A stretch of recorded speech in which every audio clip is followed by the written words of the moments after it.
پس جب میں اس کو درست کر لوں اور اس میں اپنی طرف سے روح پھونک دوں تو اس کے آگے سجدے میں گر پڑنا۔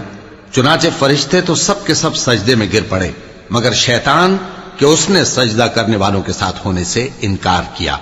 فرمایا اے ابلیس تجھے کیا ہوا کہ تو سجدہ کرنے والوں میں شامل نہ ہوا؟ اس نے کہا میں ایسا نہیں ہوں کہ انسان کو جس کو تو نے کھنکھناتے سڑے ہوئے گارے سے بنایا ہے سجدہ کروں۔ فرمایا یہاں سے نکل جا کہ اب تو مردود ہے اور تجھ پر قیامت کے دن تک لعنت برسے گی۔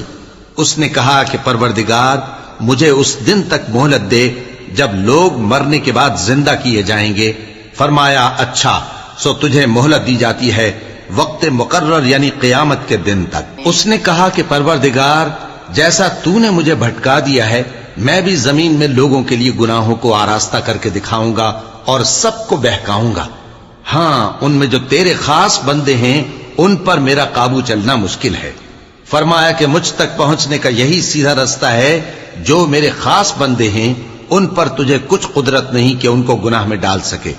ہاں بد راہوں میں سے جو تیرے پیچھے چل پڑے، اور ان سب کے وعدے کی جگہ جہنم ہے، اس کے 7 دروازے ہیں، ہر ایک دروازے کے لیے ان میں سے الگ الگ حصہ ہے۔ جو متقی ہیں وہ باغوں اور چشموں میں ہوں گے۔